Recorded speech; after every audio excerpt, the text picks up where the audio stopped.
10 सितंबर 1965, पाकिस्तान का सियालकोट सेक्टर। एक तरफ जमीन पर पाकिस्तान की खतरनाक आर्टिलरी आग उगल रही थी, तो दूसरी तरफ आसमान से भारतीय वायुसेना के मिस्टियर जेट्स उन पर मौत बनकर मंडरा रहे थे। टारगेट लॉक था, मिसाइलें दागी जा रही थी, लेकिन तभी बाजी पलट गई। दुश्मन की एंटी एयरक्राफ्ट गन का एक गोला सीधा एक इंडियन फाइटर प्लेन के इंजन में जा लगा। कॉकपिट में आग भर गई, लेकिन प्लेन के हवा में बिखरने से ठीक कुछ सेकंड पहले पायलट ने इजेक्शन सीट का लीवर खींच दिया।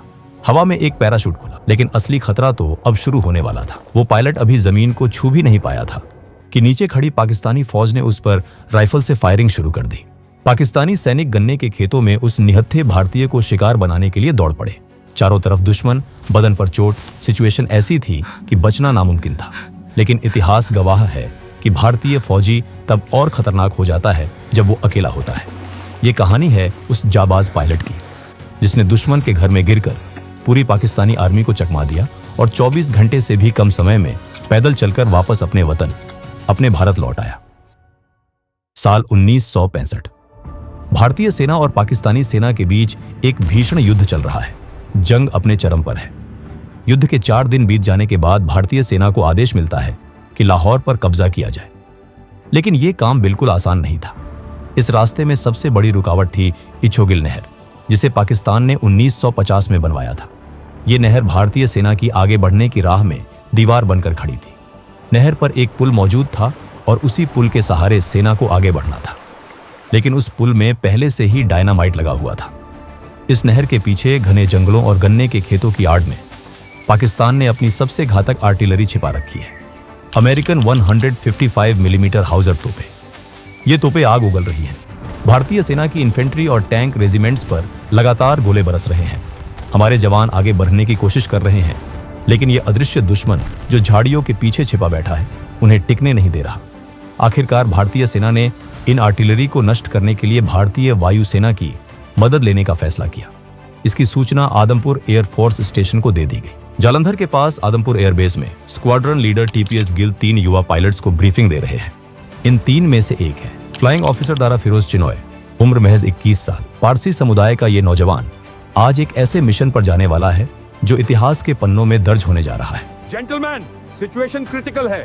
सियालकोट सेक्टर में हमारी आर्मी भारी गोलाबारी झेल रही है। दुश्मन की वो आर्टिलरी हमें हर हाल में खामोश करनी है। इंटेलिजेंस के मुताबिक वो पसरूर के पास कहीं छिपे हैं। हमें नीचे जाना होगा, बहुत नीचे, और उन्हें ढूंढकर तबाह करना होगा। एक बात और, वहाँ का आसमान एंटी एयरक्राफ्ट गन्स से भरा पड़ा है।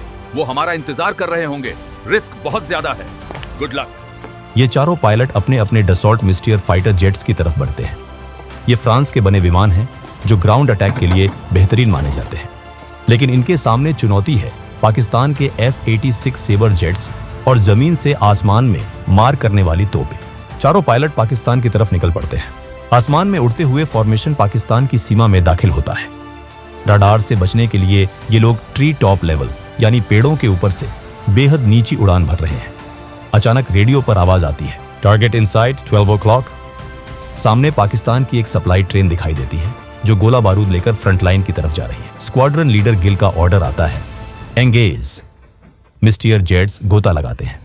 रॉकेट्स और कैनन की आग से वो ट्रेन कुछ ही पलों में मलबे के ढेर में बदल जाती है। मिशन का एक हिस्सा पूरा हो चुका है। जब पायलट अपने फाइटर प्लेन से भारतीय सीमा में वापस लौट रहे थे, तभी उन्हें बाकी सभी पाकिस्तानी आर्टिलरी दिखाई दे गई जिनकी तलाश में वो निकले थे, लेकिन वो उन पर बम नहीं गिरा सके क्योंकि अपने सारे बम वो पहले ही ट्रेन को नष्ट करने में इस्तेमाल कर चुके थे। वापस बेस पर लौटकर रिफ्यूलिंग और रीआर्मिंग का काम बिजली की रफ्तार से होता है। दारा चिनॉय को जबरदस्त भूख लगी है। उन्होंने सुबह से कुछ खाया नहीं है। वो मेस की तरफ भागते हैं, लेकिन वहां काफी भीड़ है। अफरा तफरी मची हुई है। एक वेटर से वो पानी मांगते हैं, लेकिन वो वेटर किसी और ऑफिसर को सर्व करने में बिजी है। क्रू रूम में उनके साथी फिलिप राजकुमार बैठे हैं। वो दारा की हालत देखते हैं और कहते हैं, दारा ये पानी पी लो, पता नहीं अगली बार कब नसीब होगा। ये एक ग्लास पानी अगले 24 घंटों तक उनकी जिंदगी का एकमात्र सहारा बनने वाला है। फिर वो क्रू रूम से बाहर आए तो उन्होंने देखा कि उनके साथी पायलट अपने अपने फाइटर प्लेन की ओर जा रहे हैं। उन्होंने भी तुरंत अपना फ्लाइंग गियर पहना और अपने फाइटर प्लेन में सवार हो गए। फिर चारों पायलट अपने लक्ष्य को नष्ट करने के लिए दोबारा उड़ान भरते हैं और उसी इलाके में पहुंच जाते हैं जहां उन्होंने पहले पाकिस्तानी आर्टिलरी देखी थी। जैसे ही भारतीय विमान उनके ऊपर पहुंचते हैं, नीचे से जैसे आतिशबाजी शुरू हो जाती है। पाकिस्तान की एंटी एयरक्राफ्ट गन्स का जाल आसमान में फैल जाता है। हर तरफ काला धुआं और विस्फोट। दारा चिनॉय का विमान डाइव करता है। वो अपने रॉकेट्स फायर करते हैं। निशाना सटीक बैठता है, लेकिन तभी एक जोरदार झटका लगता है। ये एक 40 मिलीमीटर एंटी एयरक्राफ्ट शेल का सीधा वार है। कॉकपिट के अंदर लाल बत्तियां जलने लगती हैं। चेतावनी के सायरन बजने लगते हैं। विमान अब एक पत्थर की तरह जमीन की तरफ गिर रहा है। नीचे पाकिस्तान की जमीन तेजी से करीब आ रही है। दारा तुरंत प्लेन से इजेक्ट कर जाते हैं। अगले ही पल दारा चिनॉय हवा में झूल रहे हैं। पैराशूट खुल चुका है, लेकिन राहत की सांस लेने का वक्त नहीं है। नीचे से गोलियों की आवाजें आ रही हैं। जिनेवा कन्वेंशन के मुताबिक किसी भी गिरते हुए पायलट पर गोली चलाना युद्ध अपराध है, लेकिन पाकिस्तानी सैनिक नीचे से उन पर राइफल से फायर कर रहे हैं। वो उन्हें हवा में ही मार गिराना चाहते हैं। दारा देखते हैं कि गोलियां उनके पैराशूट में छेद कर रही हैं। वो अपनी रस्सियों को खींचकर ग्लाइड करने की कोशिश करते हैं ताकि निशाना मुश्किल हो जाए। फिर वो जमीन के एक ऐसे हिस्से की तरफ गिर रहे हैं जहां गन्ने के घने खेत हैं। जैसे ही वो जमीन से टकराते हैं, वो लुढ़कते हुए पैराशूट को रिलीज करते हैं। दारा जानते हैं कि अगर वो पकड़े गए तो एक युद्धबंदी के रूप में टॉर्चर उनका नसीब होंगी, या शायद भीड़ उन्हें वहीं मार डालेगी। वो गन्ने के खेत में रेंगना शुरू करते हैं। कीचड़ और पानी से उनका फ्लाइट सूट भीग जाता है। अब शुरू होता है एक खतरनाक चूहे बिल्ली का खेल। दारा का दिमाग बिजली की तेजी से काम करता है।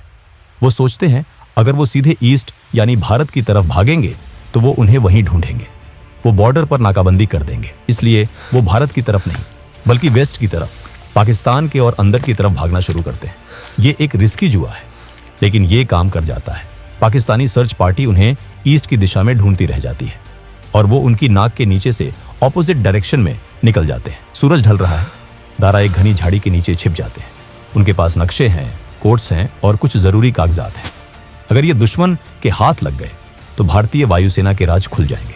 वो अपनी जेब से लाइटर निकालते हैं, एक छोटा सा गड्ढा खोदते हैं और उन तमाम दस्तावेजों को जला देते हैं और फिर राख को मिट्टी में दबा देते हैं।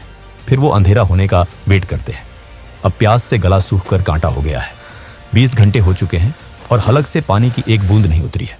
रात हो जाता है। अब दारा फिरोज चिनॉय अब अपनी दिशा बदलते हैं। अब वो नॉर्थ ईस्ट की तरफ मुड़ते हैं, यानी भारत की ओर। वो पूरी कोशिश करते हैं कि गांवों से दूर रहें ताकि कोई उन्हें देख ना पाए। वो लगातार चलते रहे। उनकी कोशिश थी कि सुबह तक वो भारत लौट जाए। रास्ते में उन्हें काफी नहरें मिली। फ्लाइट गियर, भारी जूते और पिस्तौल के साथ तैरना आसान नहीं है। वो पानी में उतरते हैं। ठंडा पानी शरीर को सुन्न कर देता है, लेकिन प्यास बुझाने के लिए वो इसी गंदे पानी के कुछ घूंट पी लेते हैं। आगे उन्हें कीचड़ और हर तरफ दलदल मिलता है। वो अपने चेहरे और हाथों पर गीली मिट्टी पोत लेते हैं। चलते चलते पैर जवाब दे रहे हैं। उन्हें अपनी पत्नी मार्गी और अपने परिवार का ख्याल आता है। उन्हें वो पुराना किस्सा याद आता है जब 1942 में उनका परिवार रंगून से जान बचाकर पैदल भारत आया था। करीब 5 घंटे की लगातार मशक्कत के बाद उन्हें एक पक्की सड़क दिखाई देती है। ये अमृतसर बटाला हाईवे है। इसका मतलब वो भारत में हैं, लेकिन खतरा अभी टला नहीं है। युद्ध के समय फ्रेंडली फायर का खतरा सबसे ज्यादा होता है। भारतीय सैनिक हर उस चीज पर गोली चलाने के लिए तैयार हैं जो संदिग्ध लगती है। उन्हें सामने एक कुआं दिखाई देता है। दारा वहां रुकते हैं, बाल्टी डालकर पानी निकालते हैं और जी भरकर पानी पीते हैं। फिर बचा हुआ पानी अपने सिर पर डाल लेते हैं। तभी अंधेरे में से एक कड़क आवाज आती है। कोई चिल्लाता है, कौन है वहां? दारा हाथ ऊपर करते हैं। मैं एक इंडियन पायलट हूं, डोंट शूट। झाड़ियों से भारतीय सेना के जवान निकलते हैं। उनकी बंदूकें दारा पर तनी हैं। दारा की हालत देखकर उन्हें यकीन नहीं होता। कीचड़ में सना चेहरा, फटे हुए कपड़े, कोई पहचान पत्र नहीं। एक जवान अपनी राइफल की नाल दारा की छाती पर सटा देता है। तभी एक जीप वहां आती है। एक सूबेदार मेजर उतरते हैं। वो दारा को ऊपर से नीचे तक देखते हैं। शक अभी भी बरकरार है, कहीं ये कोई पाकिस्तानी कमांडो तो नहीं जो भेष बदल कर आया है। सूबेदार मेजर इशारा करते हैं, इसे जीप में बैठाओ। दारा जीप की पिछली सीट पर बैठते हैं। उनके बगल में एक जवान बैठता है जिसकी स्टेन गन की नली सीधे दारा की कनपटी पर है। जीप का एक झटका लगता है। अचानक गोली चल जाती है। गोली दारा के कान के पास से सनसनाती हुई निकल जाती है और जीप की छत को चीर देती है। जवान की उंगली गलती से ट्रिगर पर दब गई थी। दारा सन्न रह जाते हैं। पाकिस्तान की एंटी एयरक्राफ्ट गन्स से बच गए, पैदल चलकर सीमा पार कर ली और अब अपने ही देश में अपनी ही सेना की जीप में मारे जाते जाते बचे। जीप रुकती है, सब बाहर आते हैं। सूबेदार मेजर का हाथ उठता है और एक जोरदार तमाचा उस जवान के गाल पर पड़ता है। बेवकूफ, ध्यान कहाँ है तेरा? जीप एक आर्मी कैंप में पहुंचती है। वहां एक युवा कैप्टन बैठे हैं। कैप्टन कहाई। दारा को उनके सामने पेश किया जाता है। कैप्टन कहाई सख्ती से पूछते हैं, आईडी कार्ड दिखाओ तुम्हारा। मिशन पर हम आईडी लेकर नहीं जाते। अपनी यूनिट का नाम बताओ। स्टेशन कमांडर कौन है? Number 32 squadron, Adampur, group captain Jock Lloyd. अच्छा, तुम फ्लाइट लेफ्टिनेंट कहाई को जानते हो? वो भी एयरफोर्स में है। कैसा दिखता है वो? मोटा है, क्लीन शेव है? नहीं कैप्टन, वो दुबला पतला है और पगड़ी पहनता है, सरदार है। ये सुनते ही कैप्टन कहाई दारा को गले लगा लेते हैं। वो मेरा कजिन है, तुम सच बोल रहे हो। माहौल एकदम बदल जाता है। शक की जगह भाईचारे ने ले ली है। कैप्टन कहाई तुरंत कॉफी मंगवाते हैं। गर्म नाश्ता आता है। दारा के लिए ये किसी शाही दावत से कम नहीं है। खबर तुरंत ऊपर भेजी जाती है। दारा को अमृतसर एयरफोर्स स्टेशन भेजा जाता है। वो जीप में ही सो जाते हैं। अगले दिन जब वो आदमपुर एयरबेस की मेस में दाखिल होते हैं तो सन्नाटा छा जाता है। उनके साथी जो मान चुके थे कि दारा शहीद हो चुके हैं, उन्हें भूत की तरह देखते हैं और फिर तालियों की गड़गड़ाहट और हुंकार से पूरा हॉल गूंज उठता है। दारा फिरोज चिनॉय वापस आ गए हैं, मौत के मुंह से निकलकर। इस अदम्य साहस के लिए उन्हें डिस्टिंग्विश्ड सर्विस मेडल से नवाजा जाता है। लेकिन कहानी यहीं खत्म नहीं होती। एक आम इंसान शायद इस अनुभव के बाद फ्लाइंग छोड़ देता, लेकिन कुछ ही दिनों बाद मेडिकल क्लियरेंस मिलते ही दारा चिनॉय वापस कॉकपिट में थे। 1965 की जंग खत्म होने से पहले उन्होंने 10 और मिशन किए। ये वो जज्बा है जो एक सैनिक को आम आदमी से अलग बनाता है। इसके बाद का उनका जीवन भी किसी फिल्म से कम नहीं रहा। 1971 में उन्होंने फिर अपनी सेवाएं दी। 1977 में उन्हें इराक भेजा गया, जहां सद्दाम हुसैन के गढ़ तिक्रित में उन्होंने इराकी वायुसेना के पायलटों को ट्रेनिंग दी। 1987 में एक MiG-21 उड़ाते समय एक पक्षी उनसे टकराया। इंजन फेल हो गया। उन्हें अपनी जिंदगी में तीसरी बार इजेक्शन करना पड़ा। 3 बार मौत को चकमा देना ये किसी चमत्कार से कम नहीं। रिटायरमेंट के बाद भी आसमान ने उन्हें नहीं छोड़ा। उन्होंने टाटा ग्रुप और फिर रिलायंस के लिए कॉरपोरेट जेट्स उड़ाए। रतन टाटा से लेकर अनिल अंबानी तक देश के दिग्गज उद्योगपति अपनी सुरक्षा के लिए इसी जाबाज पायलट पर भरोसा करते थे।